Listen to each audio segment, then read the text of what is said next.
Do you live in a world filled with corporate data? Are you plagued by siloed departments? Are your lackluster growth strategies demolishing your chances for success? Are you held captive by the evil menace, Lord Lack? Lack of time, lack of strategy, and lack of the most important and powerful tool in your superhero tool belt, knowledge. Never fear, HubHeroes. Get ready to don your cape and mask, move into action, and become the Hub Hero your organization needs. Tune in each week to join the League of Extraordinary Inbound Heroes as we help you educate, empower, and execute. Hub Heroes, it's time to unite and activate your powers. Before we begin, we need to disclose that Devin is currently employed by HubSpot at the time of this episode's recording. This podcast is in no way affiliated with or produced by HubSpot, and the thoughts and opinions expressed by Devin during the show are that of his own and in no way represent those of his employer. I feel so special that I have my own section in the intro. It's wonderful. I want my own safe harbor language. I'm going to advocate for this once more. Liz represents everybody. Liz's opinions represent the globe. The world. Get in line or get out. The world has its own thoughts. So does Liz. I have a few. I dabble in some thoughts. Also, guys, can we just talk about, we are stacked today. We have five people rocking the mic today. Max, how are you feeling? You look excited to be here. Yeah, I'm stoked. I wasn't here last week for some sad stuff, but I'm back now, and it's happy stuff. Yeah. I like happy stuff. I like happy stuff too. You know what makes me happy? Guys, we have a guest today. Yes, we do. George, hit up that applause. Oh, Let's yeah, get some yeah, applause I in can here. do Hold that. on. I can do that. Oh, Max beat me to it. Woo, woo. I'm a Kevin, loser. Tell us a little bit about yourself. Welcome to the Hub Wow. Heroes. I guess a little bit about myself. I've been an entrepreneur since I was 13. I was a developer, a little kid developer of applications and programming, that kind of stuff. My first business was an IT company. So I ran that until I sold it to Gateway Computers. And then I jumped into the sales and marketing world and kind of spiraled up to eventually being an elite partner for HubSpot. So, we have about 40 some odd employees here, and we're rocking it every day. Nice. That's amazing. I like how you just slid that in there, by the way. Just sold to a little company called Gateway. No bugs. Yeah. Whatever. You probably haven't heard of them, Not anymore. Cowboxes. No one knows that anymore. Oh my gosh. Hey, Prodigy, remember that, guys? That was fun. I'm not dating myself. This is totally fine. Yeah. Today's conversation is going to be very interesting. Normally I say, I'm so excited about today's conversation. And don't get me wrong, I totally am. But today's conversation is fascinating because in many ways, particularly in the inbound community, I wouldn't necessarily say it is controversial, but there are definitely people who have a lot of opinions about the two different things we're going to talk about and how well they do or do not play together. We are talking about ABM, account-based marketing, and inbound. Are they mutually exclusive, or are they a match made in marketing heaven? And to be honest, let's be real here. For a lot of people at inbound agencies, they maybe know how to spell ABM. Oh, they I got that one. Wait, you got one? Yeah. Bananas and mangoes. No? Are we missing something? Yes. I don't know. Great shopping list. That's right. Love it. And a good diet, too, by the way. Keeps you regular every day. Okay. But what my favorite thing about how inbound has evolved is that back in the early days of inbound, there was a very kind of purist mentality about it, right? There was inbound or there was outbound. You didn't cross the streams like in Ghost, but like you just didn't do it. You kept everything separate. And what's been fascinating is that as inbound has continued to evolve, we're starting to see some blending of these methodologies. We're starting to see that some of the methodologies and approaches that we considered like not part of the inbound club actually have a little bit more in common with us than we originally expected. So Kevin, I know you spoke at Inbound, which is how the Hub Heroes, this family, got to know you. Yeah. We're really excited to have you here today but I want to start with I want to just start with the basics. Let's get everybody on the same page to make sure we're all talking about the same thing. Okay. What the heck is ABM actually? And has that definition changed at all over the years? Great question. I kind of, actually the first thing I did with in my session at Inbound was I asked a bunch of marketers out there what they thought inbound was, and I got a whole bunch of answers. And I started off with, well, if you ask 1,000 different marketers to define ABM, you most likely are going to get 1,000 different answers. And it's really because the diversity stems from the fact that companies kind of shape their definition of inbound around their own products and services and their personal interpretation of the theory rather than the actual implementation of inbound. So, I mean, at the core of inbound, it's basically, or at core of ABM, it's basically tailoring, one's marketing efforts, to a specific audience. And that's really not new, I mean, the term maybe didn't exist back then, but the ideology around ABM has kind of been prevalent for, centuries. Marketers and for generations have kind of thought to, zero in to specific audiences and align their marketing strategies, accordingly. Although, kind of modern advancements in sales and marketing technologies have kind of revolutionized the way we approach ABM, and gone are the days that we relied solely on these broad methods, like, I guess you could say like TV and magazines and newspapers to disseminate information. Now, kind of thanks to evolving technology, we can identify our target customers and our prospective buyers more easily. And ABM kind of refines that process, ensuring that individuals receive content that's, more precisely tailored to their needs and their preferences. And with the, advent of like AI, and bringing that into the mix, that really allows us to personalize our content and information even more.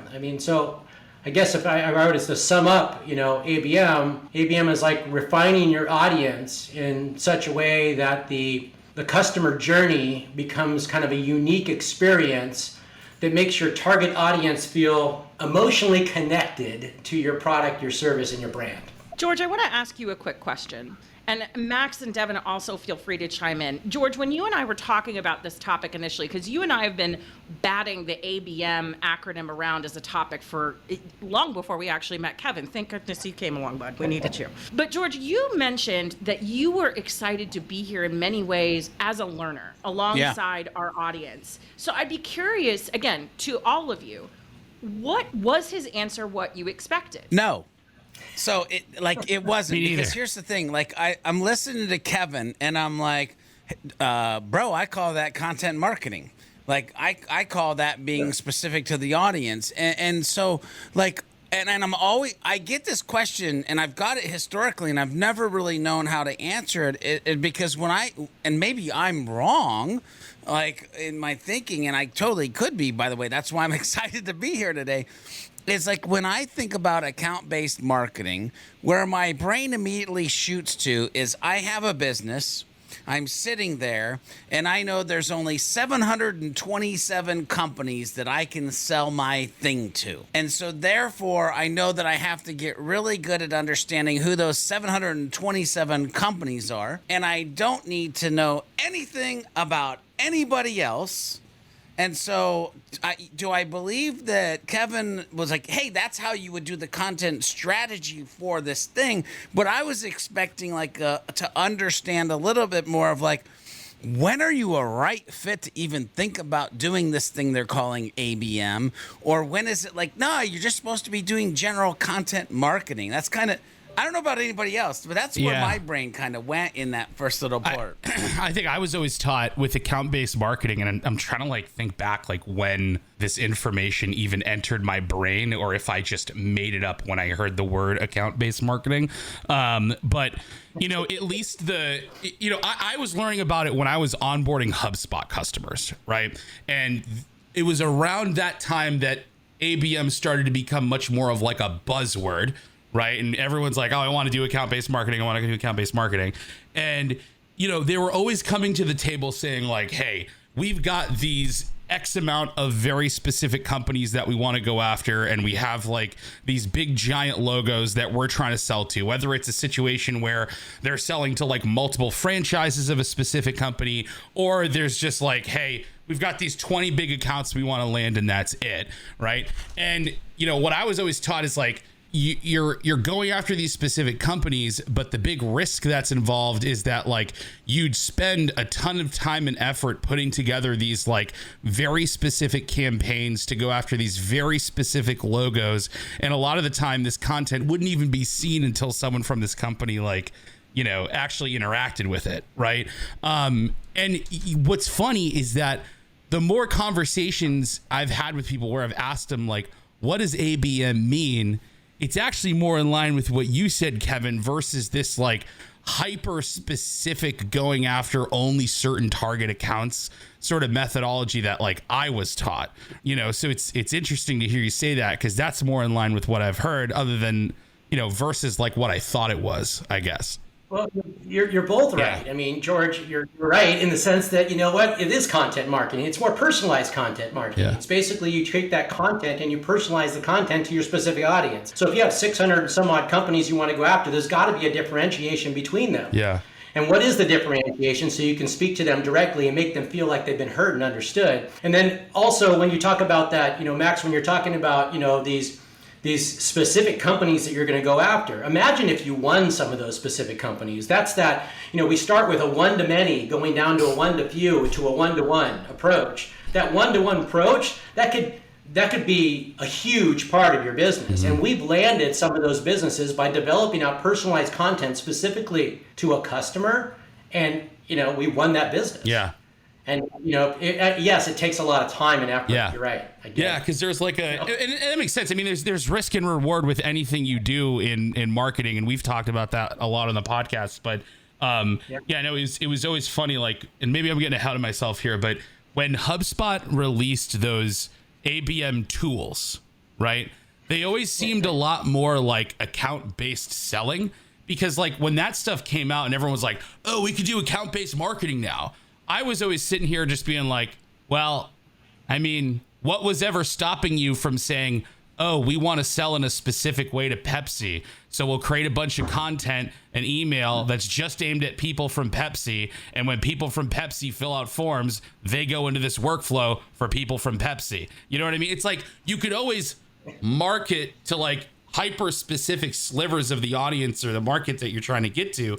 You know, I wasn't like sure how, you know, HubSpot's like targeted accounts tool or ABM tools like really added much more, other than, you know, saying here's targeted accounts and like here's how much they're interacting with you, right? I don't know. So I thought it was funny. I thought you could always do it with HubSpot, but so you did better with me than me, Max, because when they launched the tools, I was like, that was my response, right? I was like, once again, I can spell ABM. Yeah. I'm here. I'm like, what happened to my tool? By the way, we do have to take a moment out to let everybody know that Pepsi is not sponsoring this podcast, even though Pepsi, Max said call Pepsi us. at least 57 times in about 30 seconds. Yeah. But Pepsi, if you're interested, call a guy. you're better than Coke. All right. Anyway, go ahead. So, Devin, where does your brain go with ABM? Like, was that a surprising answer to you? Do you have more familiarity with it? What's your relationship with ABM overall? Well, we basically, I mean, our relationship with it is that, you know, we utilize it on a regular basis for ourselves as well as everyone else. This is literally the story of my life. Devin rhymes with Kevin. The entirety of my life. Did Devin jump in there?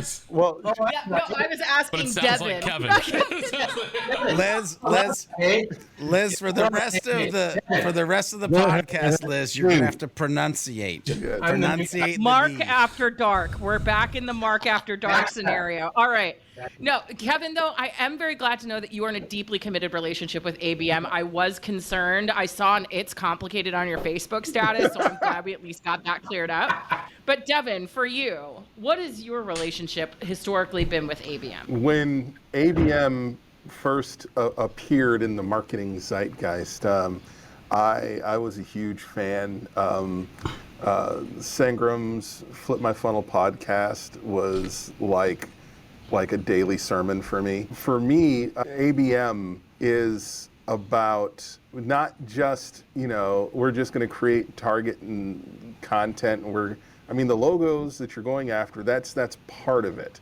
But the thing is that it goes back to that idea with inbound of finding out what's keeping these people up at night and use that to initiate a human connection.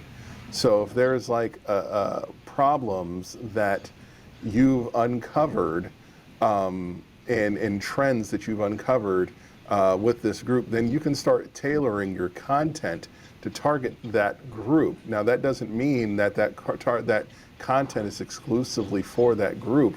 What you can do is you can use that to go after them specifically and then continue to do that hyper segmentation of your CRM and your contacts in order to disseminate highly relevant, highly specific, highly valuable content about what's keeping them up at night. And I always like to put an addendum on that talking about what's keeping them up at night is not the same thing as talking about the problem that you're solving, because the problem that you're solving may not have anything to do with what's keeping them up at night, but at least not directly.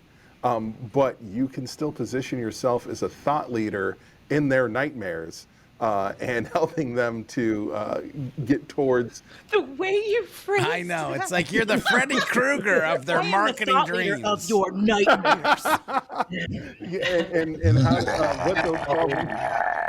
So now I wish I had my buttons there on my other computer, but just being able to address those problems, because like the saying go, there's nothing new under the sun. The same problems that these people are having, somebody else is going to have. And so in that fashion, the content's still evergreen, but being able to target your efforts and specifically generate those content around the trouble that those logos or that segment are facing is how I utilize it and how I understand it. So Liz, I know you're doing a great job of herding cats. Am I allowed to ask a question real quick? Your name's on the board, George. And you're getting a gold star. You're getting a gold star for manners. Okay, beautiful. So gold star for manners. So I can't let it go. I was trying to let it go. I really was. I was like, just let it go, George. Let it go. But I can't. Never gonna happen. I can't. Never. Max said something, and I was like, oh, wait a second. Wait a second. Max said account-based selling, and we're on a podcast to talk about account-based marketing. And we've got a pro here, and so I really want to know, like, are they one and the same? Are they really different? Like, when all of a sudden we're going to drop a word in there of like account-based selling versus account-based marketing, like what is one to do with both of those terms sitting there together? Is it potato, or is it potato like mashed potato? So anyway, no problem. The first thing you got to do is you got to bridge the gap between your sales and marketing department, so they're actually working together to develop out a strategy cohesively, which is usually the challenge. That's usually the first challenge we run into, and we've had customers that have had real problems with that. But as far as account-based selling, what we do now is we turn the account-based marketing on, and then as it pushes over, the problem is it pushes over to the sales team. The sales team are still just sending out generic stuff, through their sequences and things like that. So we now will set up the account-based selling piece associated to that by now separating out their sequences into multiple industries and micro verticals associated to industries and updating their content, so that we're actually developing out an account-based selling strategy for the sales team along with the marketing team, so that the journey is cohesive across both departments. So that's how I look at the account-based selling the way it is today, is maintaining that same cohesive structure and process from marketing into sales. That's an interesting point, because like, does it always mean if you're account-based marketing, are you always account-based selling, and do you have to be doing one to do the other? Right? It's an interesting question. Yeah. It's actually for the customer. The customers, go through this whole, where they feel seen and heard, right? And then all of a sudden they get to the sales team and it's all this generic stuff. Yeah. So it changes, Yeah. kind of got to keep them together. So great question. Hopefully that answered it for you. No, I love that. And it's funny. I'm glad I asked that question, first of all. But second of all, words matter. Words are important. And Kevin, it was interesting when we were talking about account-based marketing, you said the word hyper-segmentation, right? And I'm just pointing that out to the listeners. When you were talking about account-based selling, you said micro verticals. So the moral of the story is whether it's marketing or whether it's sales, this is a deeper level. It's a more strategized plan. It's a thing that probably should be working together in the minutia versus and what I like to say historically is like, this is one of those scalpel moments instead of a sledgehammer moment. It's interesting too, and just going to the chat here for a minute, Salim actually brought up something really cool here in the way he thinks about it. He always imagined account-based sellers like the secret agent running a mission, and the account-based marketer is the computer guy hacking the surveillance systems and guiding them on where to go. Let's go.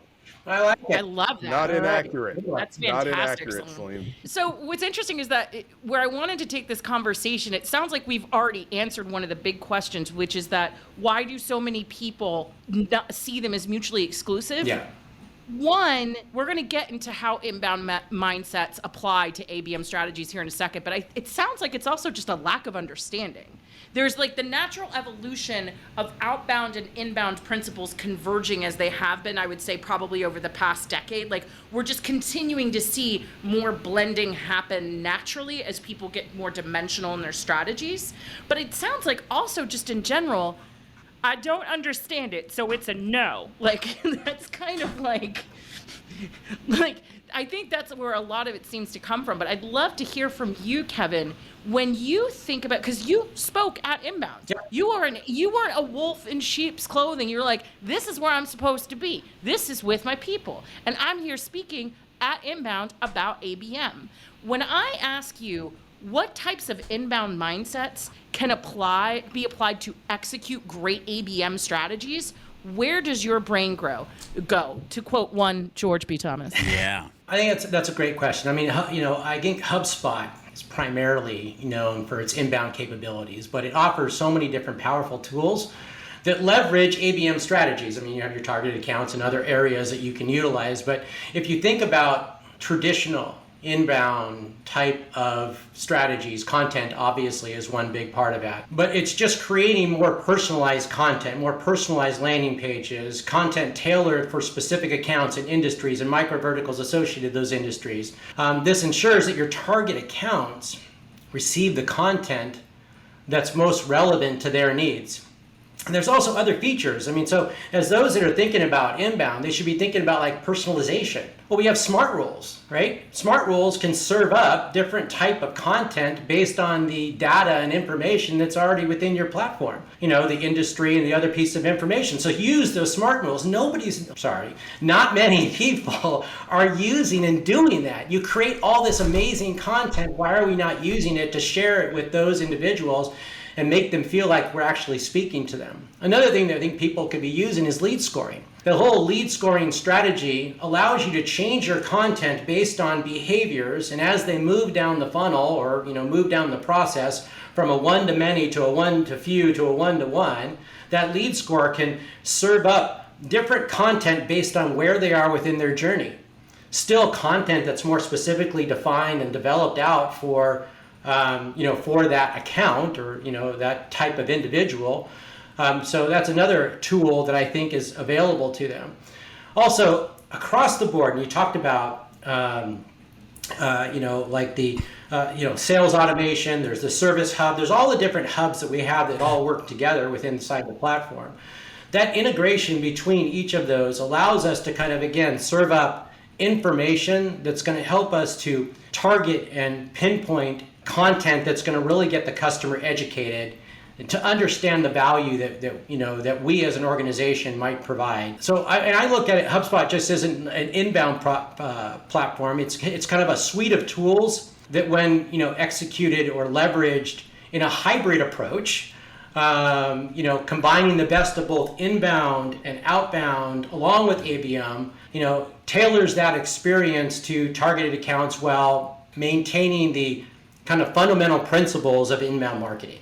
I love that you brought up smart content. That was like the cool move that like I would always show people that weren't quite thinking about it that way, where it's just like, all right, you're going to create a whole bunch of like landing pages for, you know, brand X that you're really trying to like capture, or franchisee X, like whatever it may be.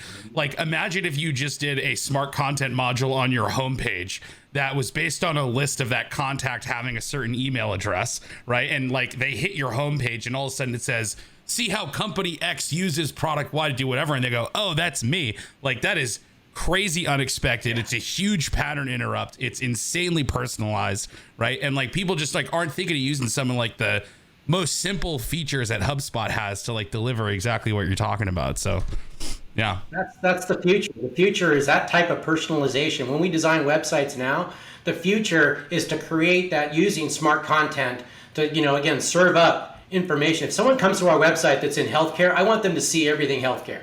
If they come to our website and they're from a tech background, I want to see them to see everything tech-based. That allows us to be able to do that, you know, using smart content. So, Devin, don't jump off of that because I wasn't. I wasn't jumping off of it, but George, because you may continue. If we're talking about the future and we're talking about HubHeroes, what we need to enable them with is you're gonna go to the internet and you're gonna type in smart content or something. I want you to head to contextual marketing. In other words, if you type into Google, or we'll probably put in the show notes, the link to the HubSpot Academy certification on contextual marketing, which will teach you all about smart rules and the places that you can use them in HubSpot if you're not doing so right now, and allow you to embrace what we're talking about as the future of this and the way to communicate in this with actually the knowledge to be able to execute the thing based on the education you'll have. So again, link in the show notes or search HubSpot Contextual Marketing Certification. Oh, that will be linked in the show notes. Well, George, the best part is that you answered the question I also wanted to hear from Devin on. So we're staying on the right track, which is really understanding, Devin, from your perspective, as the other guys, you seem to have more of a plug into ABM. That's something that's been in your DNA as an inbounder longer than, say, Max and George, right?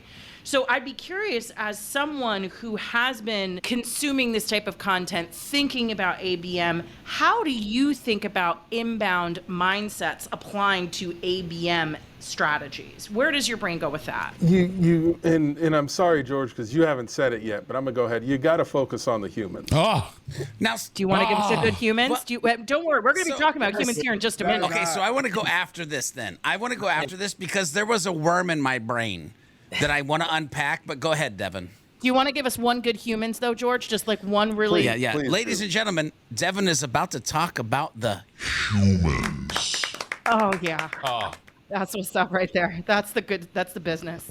Devin, continue. So when you're thinking about inbound, like on a macro level, you're thinking about, you know, your target personas, and you're thinking about the challenges, the watering holes, things like that. When you're thinking about, when you're doing it with ABM, it's like Kevin said, it's like hyper segmentation and focusing specifically on a group of individuals who may or may not be at the same company. And you want to focus on that challenge. And to allude to the topic that we had before about the integration of account-based marketing and account-based selling, if you keep that customer-centric mindset, the idea is that you're catering to this person and their needs before, and notice I'm saying person and not people, because you're doing this one person at a time, one interaction at a time, and using tools like HubSpot to automate that process. But you're focusing on the needs of that individual and meeting their needs one-to-one throughout the entirety of the customer journey. So when we're talking about incorporating inbound and ABM, it's, to me, very close to the same thing, but on a smaller scale, more targeted. And so you're taking these challenges, and like we were talking about before with smart content, the way I used ABM personally and incorporated smart content into it was when I was working for a shower manufacturer, specifically shower bases. I know entirely too much about shower bases. I judge hotels based on them. So, No oh, kidding. absolutely. I've made TikTok videos about shower Can we bases. do a power ranking for inbound 2024 of the shower bases of hotels in and around the Boston Convention Center? I get into it. I'm talking materials, Yes. tiles, solid surface, whether or not you have pebble, whether or not Not- the not receptacle, cleaning them, shower. though, right? Oh yeah, of course. If it's not clean, I'm not even going to. Cleanliness. Anyway, I'm out. the thing is that with something as simple as you would think of shower bases, different verticals refer to them in different ways. Some say shower base, some say shower pan, some call them receptacles, some call them floors. And the thing is that depending on the vertical you're trying to address, the naming structure and nomenclature is completely different. What you can do is use your smart content to look at who they are, what vertical they in, or what pages they've gone to, and then make your content just ever so slightly adjusted so you're speaking to them in a language that they understand and is comfortable with them. Yeah. And so it can be as simple as that. But getting into the more nuanced and granular applications of it, at that point we're talking about the actual challenges that they're facing. Like, for instance, in a mental health setting, they're thinking about non-ligature and basically keeping people from hurting themselves using the equipment versus when you're looking at dorms and residence halls who are experimenting with unisex bathrooms, then their challenges are floor to ceiling partitions so people can feel comfortable when they go into the space that no one's looking at them, no one's crawling under, no one's crawling over. It's basically a room within a room. But at the end of the day, we're talking about showers. And they might all come to the same page looking for completely different things. And I'm able to segment my content and identify the problems and potential solutions without them ever leaving, just because I've adequately identified the verticals or the logos that I'm going after. Hey, so dang gone, that was dope. First of all, Devin Bellamy, shower receptacle king. I'm like, I just, my next business, I'm gonna open something to do with shower pans and get Devin You to knew be it my was a mic marketer. drop Like, moment, though, when I literally, for those who are in the audience watching us live, you could see it happen, but Devin just spit straight fire for like 4 minutes, and both Kevin and George at the same time were like, well, who's gonna follow that? Yeah. Well, so I do want to follow that though, because I have this bug or worm in my brain where when we were going to talk about account-based marketing, and even when Max was talking about Pepsi, I was getting sad because, and we joked about this, but you all know I like to talk about the humans. And I felt like I made the assumption, which one should never do, that this conversation would actually lean into some strategies of how we should be approaching, engaging, or paying attention to the company more than we should actually the humans. And I was going to ask the question of like, well, shoot, like, is this? And then Devin steps in and goes, hey, I'm surprised we haven't said the word. And all of a sudden my brain. George, you have no idea where we're about to go. Let's do it. Let's go. We're going deeper down that wormhole because, go. George, I love that you brought that up. I'm glad that you interjected with it because when Kevin and I were prepping for this conversation, he and I were talking quite a bit about, like, what do people get wrong about this? What are the connotations of ABM that people fundamentally do not understand? And one of the things that really jumped out at me, Kevin, when you and I were talking is that, like, the first word that he brought up in the conversation was human. He talked about how in the world of ABM, the human connection is often seen as a critical element. And so, Kevin, I'm going to have to just, like, spoiler alert this. You have, like, a hilarious dating analogy that goes along with this that, like, literally I had to pause. Oh, is this going to be like a TikTok moment here in a hot minute? I don't know. Nobody say anything. Nobody interrupt him. So that way we can get good social video out of it. Anyway. No, but I would love to hear you talk about why building strong human connections is essential to ABM success. Because, George, your point right there, I think, is where people struggle. They're like, well, I'm just focusing on the company. No one needs people. You know, like, yeah. like that's why we're having this conversation. So, Kevin, Talk to me, Boo. I'm going to go two ways with that. First, I'm going to start with the building the human. So we have to think about it. We as humans, right? We yearn every day for authentic connections, not just with people around us, like all of us connected to each other together, but with the brands that we engage with every day. So every purchasing decision that we make in so many different ways has an emotional component to it. I mean, yeah, logic, we know logic kind of plays a part, but the emotions kind of weigh in to tip the scale of how we make the decisions on what we purchase. It could be either nostalgia that maybe a brand evokes within us, or maybe like the trust that we feel towards a certain brand, or even the way it resonates with our values. But these emotional trends bind us to our choices. Now, if you want to transpose that into ABM, we are not targeting faceless corporations. You guys said that. We're reaching out to individuals. Max is so happy right now. Each has their unique preference and their emotions, and we want to genuinely engage with them and foster their trust, so that we need to be able to tap into their inherent human desire for connection. Because at the end of the day, before any transaction occurs, there has to be an engagement of trust. And trust, as we all know it, is the kind of the foundation of connection. So while all this technology and data and strategy and all the stuff that we do, the pivotal, the ABM, all that good stuff, we can't underestimate the power and the importance of human connection and human touch. All back to what Devin was saying in the beginning part of that process. Now, I could go on further about kind of what I talked about at Inbound. Liz, do you want me to do that, or do you want to kind of talk a little bit about human connection first? Talk to us a little bit about Inbound. I think everybody needs to experience a little bit of the magic that I got to experience, and then let's dig into that human connection piece. All right. Because I think it's part of it. Because the way you told the story, it kind of talks about human connections are built upon relationships. Yeah, I did. I likened the whole inbound connection to, and there's various phases of ABM strategy, and I'll talk about the phases. We'll get into that a little bit. But it's how we undergo. I kind of likened it to how we undergo the realm of human relationships, from online dating to the expansion of the family. It's like this journey. Much like love, right? Where we consistently work to understand that deeper connection with each other, with humans. So, if we start with so there's 5 phases, first of all, these 5 phases: brand awareness, building the pipeline acceleration, customer retention, and customer expansion. Those are the 5 phases of ABM on how we deliver out an ABM strategy. But when you look at the first one, brand awareness, it's like online dating, right?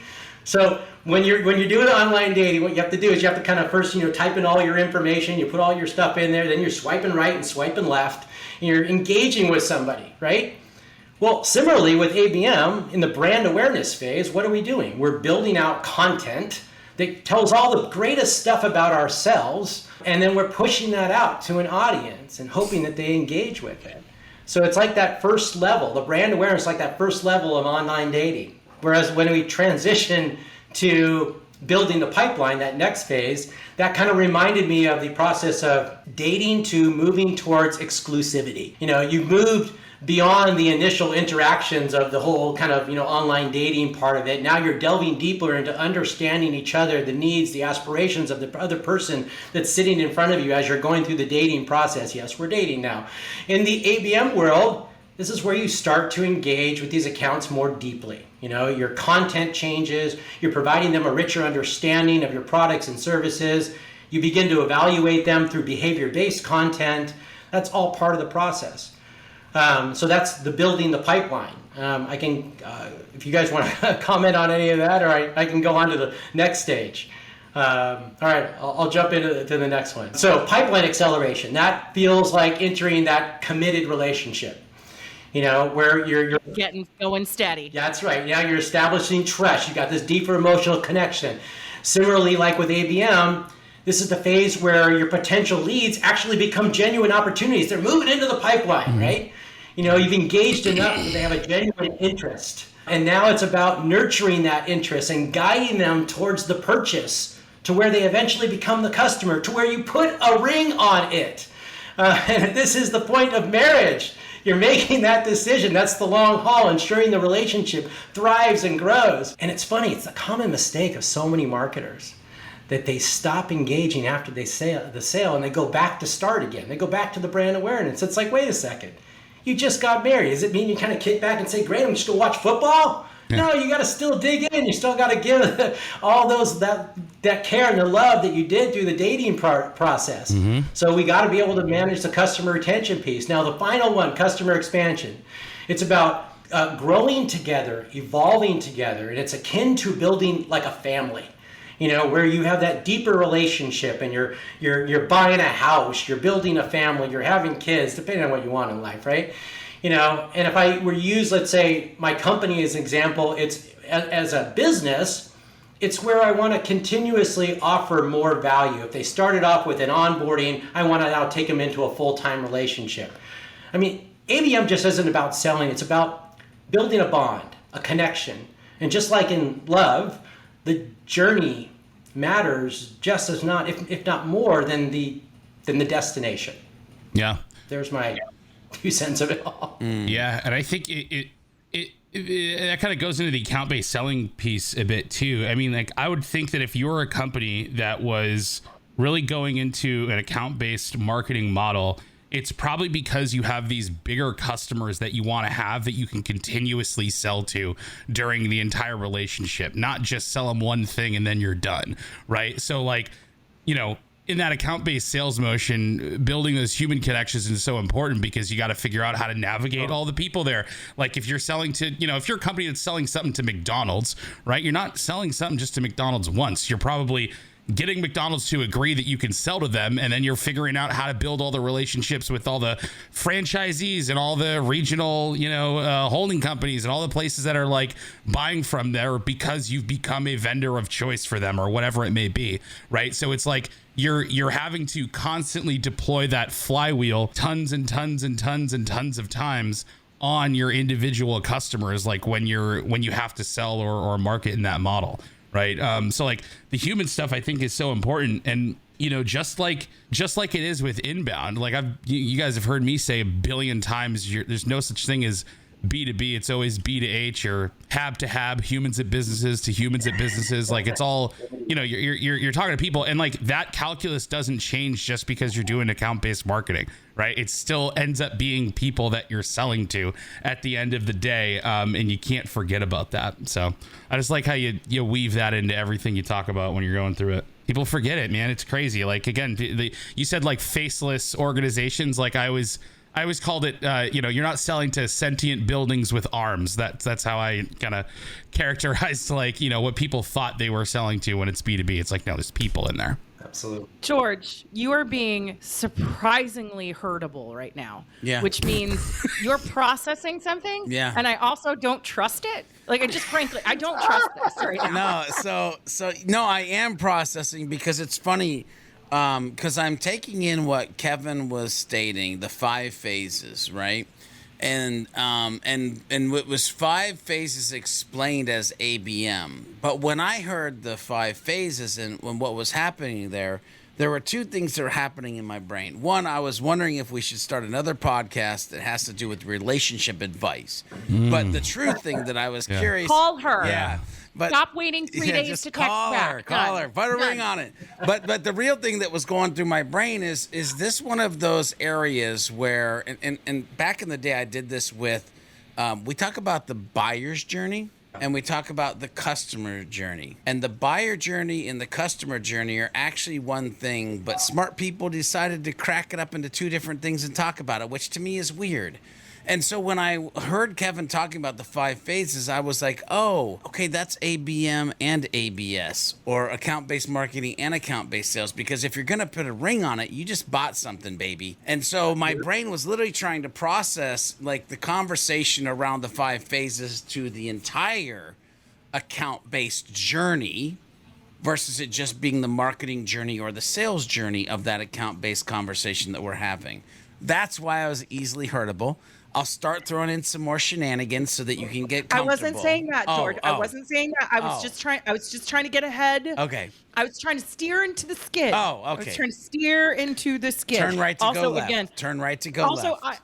Look, I saw Devin and Max also start laughing. We were all uncomfortable. When George is suddenly very quiet, it's like, what? Has he started another company in his head? Are we already volunteered for another podcast? Like, what's happening? That does happen in a moment, by the way. Those happen in a moment, and then I get my favorite part is when I get a Slack message on a Saturday that's like, no need to respond to this until Monday. I'm like, oh, yay, and oh, no. True facts. Okay, so I know we don't have too much time left. What I do want to wrap this conversation up with, other than the obvious of like, Kevin, would you like to be our friend and come back sometime to talk about more detailed ABM approaches? Because I think what's been really fascinating about this conversation is the light bulb moments I've been watching George and Max and to some extent Devin have throughout this conversation. Well, he's the shower receptacle king with an ABM backbone. I know. Okay, see, I didn't know how to take that at first. Fire? Like, can I not have light bulbs? But okay. Oh, you can have light bulbs. You were the light bulb creator today, calling you sir. dim, my you are a dude. light bulb creator. I mean, if the light bulb fit. I started thinking about the shower this morning and what type of flooring I had, when I heard that conversation. Pebbled I or actually get out. did. That's what I've learned I today. did go. Literally pebbled or die. I went into my bathroom and I sent Devin a picture of my shower basin to get him to rate it. So Oh my God. it's not good. Is that where you Yeah, went? that's where I went. I was wondering, remember that time you said that you were going to be super focused during today's Yeah, I listened the conversation? entire time I Oh was my doing it. God, he actually did. did it. And don't show this to anyone ever again. Wait. Rate Max's shower. I mean, we'll get to ABM in a second. Rate Max's I'm shower. gonna give it a 5 because he has jets in his bathtub. 5 out of what? Oh, out of 11. 5 out of 5? No, 5 fair. out of 10. I have some paint Yeah. scraping out of the bottom of it that I don't quite know how to deal with, so I wanted to. Yeah, I wanted to make I'm Devin cringe a curious little bit. about that. Yeah. Like there are questions there. Actually, I'm gonna give it a 6, and here's why. Your floor is pebbled. That's a safety thing. Okay. Smooth Pebble, shower bases, smooth bathtubs, There you go. total safety hazard. I have a house that I'm renting. My bathtub is not pebbled. My 2-year-old jumped in it and slipped and then slid around like it was a cartoon after he landed. And after he was okay, I did laugh a lot. But the thing is, that's why you need pebbled. You can't do that in a pebbled tub. So Liz, I'm gonna ABM strategies and parenting advice. We're doing great I'm today. gonna send you the latest ebook for you to download on how to truly herd cats, so you can download it before next week's episode. Sure. He's targeted. Ouch. That was an ABM approach right there. He targeted right there. Very specific. Highly Yeah, targeted. he targeted with a knife in my back. That hurt, man. Hold on a second. No, I'm kidding. All right. So, Kevin, I'm going to give you a different last question than everybody else. All right, what do you got? Everybody else, this is your warning. I want you to think about, George, I'm not even going to bother telling you one thing because you'll give me 80 regardless as to whether I tell you to I give know me you one said one thing, but I have said that But I'm before on not this going to give you podcast. one thing. But here are 5 other things. Gentlemen, I want you to think about something you learned today that genuinely surprised you. Kevin, what is one myth you hope about ABM people are walking away with today completely debunked? That it's a heck of a lot easier to put together than they thought it was. That they could actually do it in less time, especially with artificial intelligence and all the new features built into the HubSpot platform. You can now knock a ABM strategy out in weeks rather than months and years, what it used to be like. That's incredible. Yeah. Gentlemen, George, are you ready with your 80 things, or Max, would you like to go first? meanwhile, I won't even ask Devin, but that's fine. I'd like to hear Devin's. Do you know what I love about today's episode? It's less chaotic, but more catty. We're doing great, guys. No, my thing is I didn't realize that people didn't think of inbound as an intrinsic part of ABM, but maybe that's just because of how I learned it. That I learned them as two integral aspects of the same process. And so having the content-focused mindset going into your account targeting or vertical targeting, that was how I learned it. And then that combined with This is the first time I've heard the term account-based selling, because I figured technically all selling is account-based selling. But the fact that you need to incorporate, that's another thing that I didn't know that people didn't know, was that you need to incorporate your sales process as a part of your marketing process in order to be truly successful with ABM, because it's a very human-centered approach. Just like inbound is a human-centered approach, HubSpot is completely built around the human-centered approach. You want to be able to take that information that you've gathered and continue that level of interaction throughout the entire journey. Devin, that was a bright bulb answer if I've ever heard one. Thank you. The brightest bulb in the box. Who wants to follow that? I'd say it's. I don't think it's ever a situation where you're saying, "Are we doing inbound or are we doing ABM?" If you're doing ABM, you're doing inbound. They're kind of the same thing. Only you're changing up like how you're actually focusing that audience, right? Like that's the thing. You're still creating content. You're still focusing on attracting, engaging, and delighting, but you're doing it in a way where you have specific targets that you're going after, right? But you got to make sure you're doing that, because again, the thing that is the same between account-based marketing and just doing general larger audience inbound, I guess is what you'd call it in comparison to that, is that it's still human beings that you're selling to. That's the variable that doesn't change, right? That's the constant. So just keep that in mind. George. Now I know you said one thing. so You're so funny. So listen, the company humans mindset for me was a thing. Like I'm like, okay, I can get behind this just a little bit more than where my brain let me go before.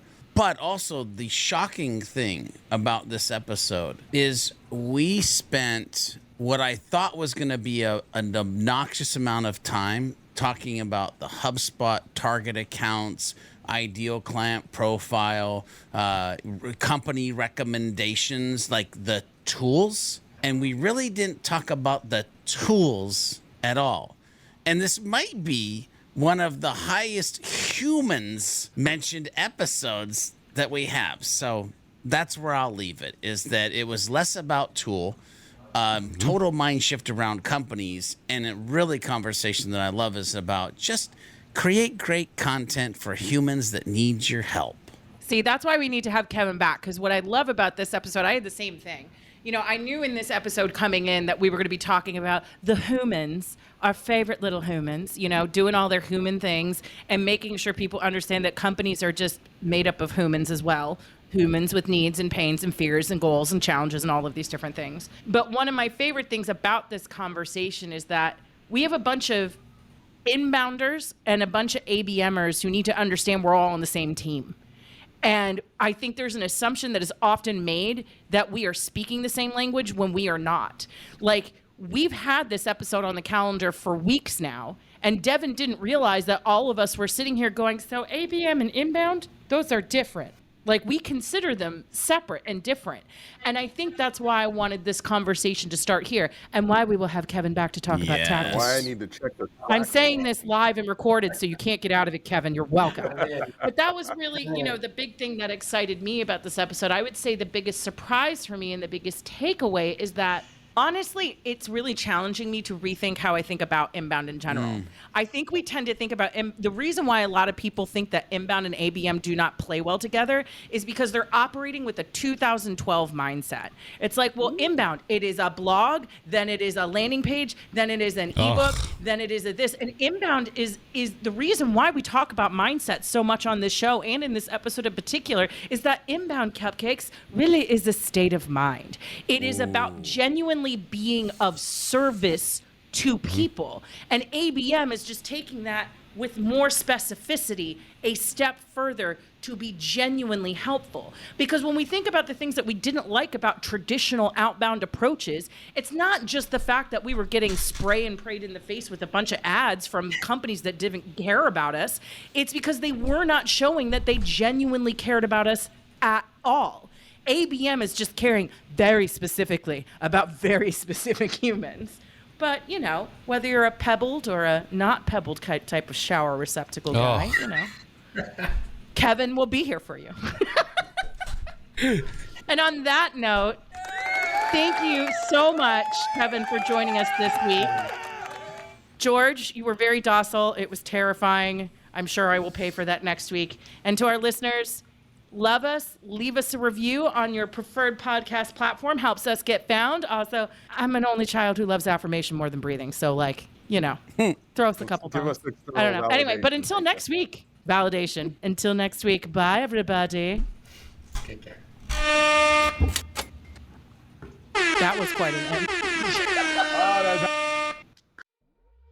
Okay, Hub Heroes, we've reached the end of another episode. Will Lord Lack continue to loom over the community, or will we be able to defeat him in the next episode of the Hub Heroes podcast? Make sure you tune in and find out in the next episode. Make sure you head over to thehubheroes.com to get the latest episodes and become part of the League of Heroes. FYI, if you're part of the League of Heroes, you'll get the show notes right in your inbox, and they come with some hidden power-up potential as well. Make sure you share this podcast with a friend, leave a review if you like what you're listening to, and use the hashtag HubHeroesPodcast on any of the socials and let us know what strategy conversation you'd like to listen into next. Until next time, when we meet and combine our forces, remember to be a happy, helpful, humble human, and of course, always be looking for a way to be someone's hero.